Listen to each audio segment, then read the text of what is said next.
I had this realization about how pitiful and unfortunate my sister is. I've got the perfect idea. What kind of idea? Well, just watch closely then. Amelia, dressed in an extravagant wedding gown as if for a wedding, gestured lightly to the events hall for a microphone. When she received it, she turned to the assembled guests and announced confidently, "Would anyone care to take my sister off our hands? She's not particularly highly educated, and she's getting on in years, isn't she?" After these words, the sister looked over with a smug, mean-spirited smile. However, she was still oblivious to the full extent of how inappropriate her actions were. The blunders she had just made changed the atmosphere in the room rapidly. Murmuring began, and some guests started to give Amelia cold looks. Yet, Amelia, oblivious to it all, gripped the microphone tightly again. "Come on, sister, you need to sell yourself more. There are plenty of handsome doctors here. You really don't understand what you've done, do you? Huh?" In the next moment, an unexpected major incident occurred. "My name is Fiona, a plain 29-year-old working adult. I don't have any particularly outstanding features except for one unusual fact. After graduating from middle school, I pursued a career in law and obtained my attorney's license. I have a sister named Amelia, 2 years my junior. She's charming in appearance and sociable by nature, so she has always been treated specially by our family. I am not particularly noticeable in appearance, just plain, and I fit within the average range in terms of style. Moreover, I am not especially charming, so I was never much cherished by my family or relatives. I hardly felt any affection and was rather treated coldly within our home. I couldn't compete with Amelia's natural charm, and she monopolized our parents' passionate love. On the other hand, all I received were harsh looks. I worked as hard as I could in my studies, earning good grades in the hope of attracting even a little attention from my family. But I could never outshine her. Eventually, tired of striving for my family's love, I decided to take a different path, giving up on being loved. I poured even more effort into my studies and dedicated myself to studying, promising myself to find my worth. Deepening my knowledge gave me confidence, and my efforts led to visible results. I hoped that the success I achieved through academics would one day lead to a word of praise from my parents. Holding on to this faint hope, I continued to sit at my desk in my study until late at night.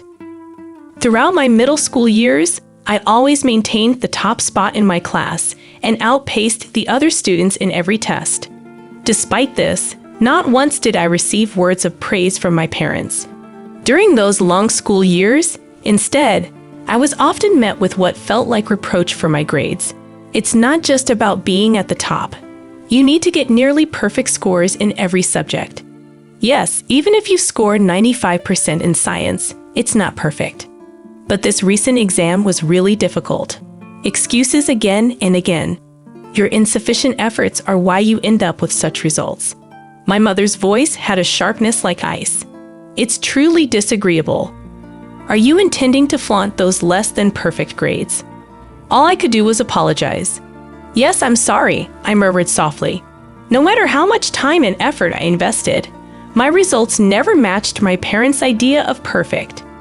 They never acknowledged my efforts. Any score less than 100% was just a reason for reprimand. But more than my parents' coldness, my sister Amelia's seemingly innocent words hurt more. "Oh, sister, you're not getting lectured again, are you?" She entered my private space without permission and smirked at my report card. "Good grades and still scolded? That's sad. I get praised for barely passing. Did you come here just to say that?" I was worried maybe you were down again, but I didn't expect such a cold reception. Amelia feigned concern with her words. "Worried? If you were really worried, you wouldn't speak to me like that." That was my report. "See, that's your problem. You're always like this, so standoffish. That's why Dad and Mom don't show you love. It's because of that." Amelia's gaze was as cold as ice as she looked down on me with unmistakable contempt. For a brief moment, that attitude was palpable, even from her departing figure. After she left, The sound of her cheerful laughter with our parents could be heard from the living room. I should have been accustomed to this kind of situation by now, but the sadness that suddenly welled up couldn't be contained, and tears naturally streaked down my cheeks. I had told myself over and over that I didn't need my parents' expectations. I wouldn't be swayed by Amelia's words. Despite that resolve, my emotions betrayed me, and tears fell freely. In my hand was the report card, now crumpled beyond recognition, wrinkled within my clenched hand. I resolved again to stand on my own, to break free from this suffocating family environment. I determined that excelling in my studies and enhancing my abilities was essential for that escape. From that moment, I threw myself into my studies with even greater zeal than before. One day, as the autumn breeze swept through the classroom windows, I received an unexpected announcement from my father. "Fiona, you will not pursue high school, but will immediately start looking for a job," he stated calmly. I was at a loss for words, unable to hide my confusion. "Why would you say something like that?" I asked with an expressionless face. My father replied, "Further investment in you is unnecessary. If you want to go to high school, pay for it with your own earnings. If that's impossible, then you have no choice but to give up." My protest fell on deaf ears. "Then you must resign yourself to this. After discussing it with your mother, we've decided to concentrate our finances on Amelia. We can't afford to spend more on you," he declared definitively. "That's not fair," I screamed internally, but my father's decision was unshakable. His abrupt words seemed to drain all the color from the world around me, painting my world in shades of gray. The faces of my mother and sister who stared at me as I stood frozen bore smiles that were uncomfortably unhidden in their glee. I understand much more now. For example, there were options to cover high school expenses, such as finding schools that offer tuition waivers or gaining scholarship information. However, back then, without the knowledge to access such information, I was simply devastated by the closure of my path to further education. Since that day, my passion for learning faded rapidly. The praises of my homeroom teacher, who had always admired my grades, rang hollow, and the lack of tension about education at home made my prospects of advancing to higher education even more hopeless. Eventually, I stepped into the next stage of my life, working at a local factory immediately after graduation. At the time, I was not yet of age to live independently and support myself. Therefore, until I reached the age of 18, I continued to work as hard as I could. My salary from the job was primarily contributed to the household, and the meager amount I kept for myself was saved for the future. Those difficult days felt like crawling through an endless tunnel. On my 18th birthday, I finally left that house, leaving a single letter for my family. I decided to leave the home that only exists in my memories now. Surprisingly, my family's reaction seemed as if I had never existed. Complete silence, no phone calls or letters. Initially, living apart from them caused me pain, and loneliness filled my days. Over time, the loneliness eased with the business of work. Moving out and starting a new, independent life made the stress from home disappear. I began to feel a mental spaciousness I hadn't known before. This newfound peace reignited my passion for academia. I decided to start learning again after a long break. Beginning with the basics, I diligently reviewed them. The joy of learning returned, and I progressed to high school textbooks. During my reading journey, I became fascinated by law books, sparking a deep interest in the legal profession. Although my education ended in junior high, I discovered the possibility of taking the bar exam through a preliminary examination system. Armed with this information, I intensified my dedication to studying. I memorized legal terms during every available moment, even during short breaks at work. The older individuals at my workplace, mostly around my parents' age, noticed my earnest efforts and united to support me. At 23, I successfully passed the bar exam. After leaving my long-term job at the factory, I secured a position at a top-notch law firm. Following about 4 years of training there, I'd opened my law practice. Now, I happily serve as a legal consultant for a hospital. Sometimes I ponder what if I had told my parents about becoming a lawyer. I wonder how they would react and harbor the hope that I could meet their expectations. Nevertheless, I haven't shared anything with them, and I believe I will continue not to reach out. Unexpectedly, a reunion with my family came sooner than anticipated. One evening after finishing work, I found a message on my smartphone from my younger sister, Amelia. "She's getting married," I softly murmured to myself. My sister, Amelia, now 27, was engaged to a doctor. I received a notification that her wedding was scheduled for next month, and they wished for my attendance. Despite the long estrangement from Amelia and my parents, the hesitation to meet them was there. Still, as a family member, I couldn't overlook this significant event. I sent a reply to attend, and a prompt response from my sister arrived, outlining the exact date and location of the ceremony. The message ended with a note, "Don't forget the wedding gift," making me smile to myself. Perhaps Amelia, rather than wholeheartedly welcoming me, was expecting a wedding gift. Deciding to use the wedding as an occasion to reunite with the family and then part ways again, I firmed up this resolution. On the day of Amelia's wedding, I carefully selected a blue dress and headed to the venue. After completing the entrance formalities, I took my seat in the area reserved for family, where my father and mother were already seated. "You have some nerves showing up here. You must be doing well for yourself with the meager earnings from the factory," my father said coldly. "Indeed, you're right.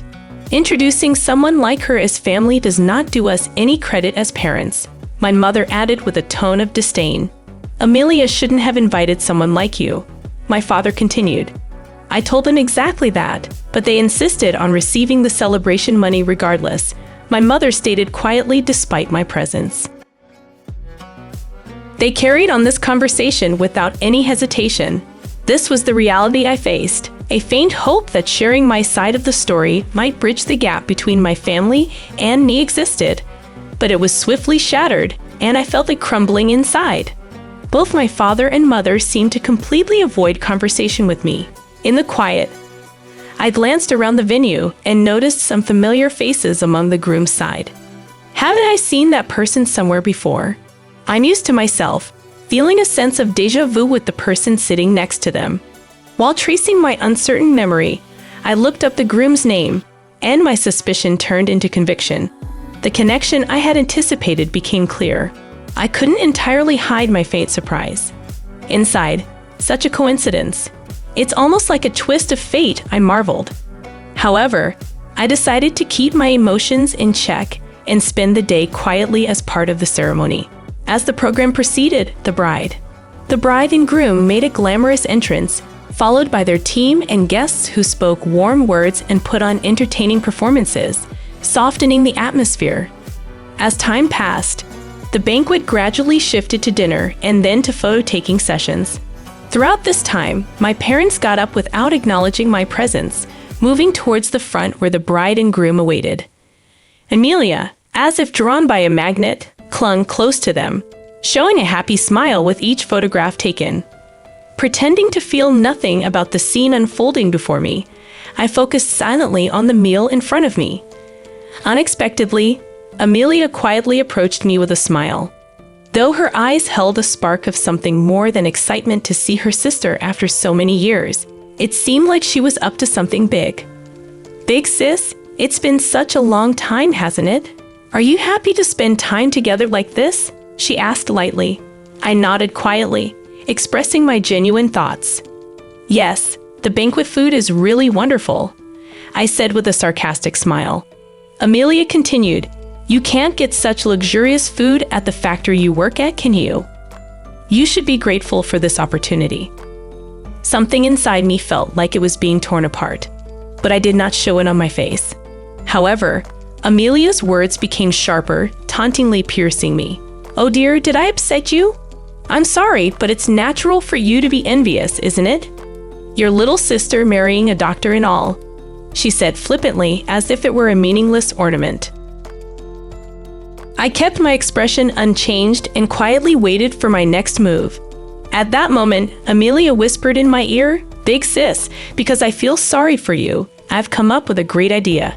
Despite maintaining her composure, I asked with suspicion, A great idea? What is it? Amelia said with satisfaction. You'll see. Just watch closely. Adorned in an elegant wedding dress, Amelia gathered the attention of everyone around as she received a microphone from the staff.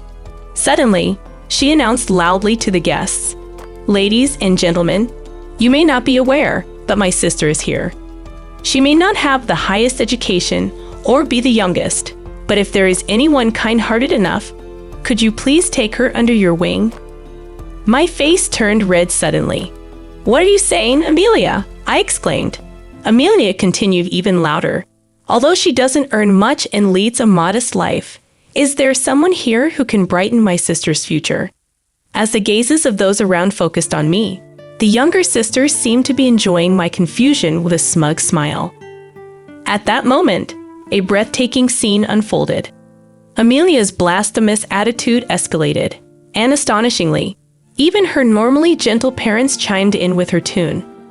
"Please treat her kindly," they said. This frivolous comment from my own parents was the last straw for me. Rage swirled within me. To ridicule a person so much and at the seat of happiness. How far would they go to be satisfied? I couldn't believe this, but now it was time for them to be confronted with reality as the atmosphere around shifted. The murmurings in the venue gradually increased. Amelia, unaware that she was once again the center of attention, took the microphone cheerfully, calling out, "Fiona, look, there are so many doctors gathered here. It's your chance." I maintained silence, conveying a strong will through my somber gaze. This is the end for you, I thought. Confused, Amelia could only respond with a hesitant. I continued more calmly towards her. "You'll understand soon just how terrible your actions have been." Just as Amelia tried to make an excuse, the groom suddenly raised his voice to address the venue. "Wait, please. Why are you leaving your seats?" The venue was riveted by his voice. Looking towards the groom, it was evident that all his colleagues from work were standing up, heading for the exit. Even as the groom tried to stop them, a dignified man who appeared to be the hospital director spoke to the groom with determination. The recent remarks of the bride were so unpleasant that I'm in disbelief. "I apologize, but we can no longer stay here. We will take our leave now." In response, the groom hurried to stop the hospital director, offering to take responsibility for her words and actions. "Please wait. I admit her words were inappropriate. I'll speak to her directly and ensure she undergoes a serious change in awareness." However, the hospital director pointed out the gravity of the issue and revealed a background that the groom was unaware of. The crux of the problem isn't just that. Do you not know what kind of person her sister is? The groom, though confused, admitted he knew nothing about her sister. "No, I only met her sister for the first time today, and all I've heard was that she worked in a factory after graduating from middle school." The hospital director could not hide his irritation at the groom's ignorance. "Don't be ridiculous. Her sister is a respected lawyer and also serves as the legal advisor to our hospital." The groom was shocked to learn of this fact, indicating he was unaware that I was the hospital's legal advisor. And the lawyer is our hospital's advisor, not only the groom. But also, the sister and parents present lost their words because I am contracted as the legal advisor of that hospital. The hospital where my sister's husband-to-be works is actually the hospital where I work. The reason why the groom looked familiar was that I had seen him several times at hospital events. The other guests probably came to the same realization upon seeing me. My sister's inappropriate comments only added fuel to the fire, and that's why the hospital director openly expressed his outrage. Although the groom himself is a member of the hospital's medical staff and has no direct relation to me, to the hospital director and other staff, the legal advisor is of significant importance. The groom's face turned even redder in an instant, and he stepped toward his sister, raising his tone of voice in reproach. "What on earth is this? Because of your carelessness, my reputation is now tarnished," the groom scolded. Amelia stumbled over her words for a moment, then defended herself like a bewildered child. "It's not like that. I truly had no idea that my sister was in such a prestigious position."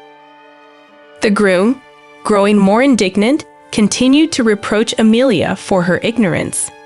Ignorance is no excuse, and how can you speak so lightly and disrespectfully of your own sister? As a human being, your behavior is at the very bottom. You've truly lost sight of what's valuable. Amelia, desperately trying to elicit some understanding, pleaded, "Wait a minute, listen. I have a good reason." However, the groom, without room for her explanation, declared decisively, "The withdrawal from the marriage itself. I have no interest in hearing your excuses. Our marriage discussion ends here." Shocked by his words, Amelia collapsed on the spot as if her soul had left her, her complexion turning deeply pale. Then, in a fit of anger, the groom disappeared from the wedding hall along with the guests present. As I was about to leave, I heard a desperate cry from my sister behind me. "Please help me, Fiona." Without being swayed by her cries, I confronted her with a stern tone. "Help, you say? Why should I do such a thing for you? The situation you find yourself in is the result of the seeds you've sown. Attempting to get a laugh with a joke that mocks others and then playing the victim when it fails is a pathetic sight that I cannot accept." Amelia, fraught with confusion and anxiety, pleaded, "Why are you using such harsh words?"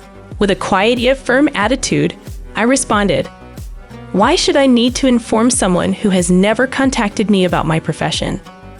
I was planning to end our relationship after this wedding, but now, having witnessed your unfortunate end, I'm somewhat satisfied.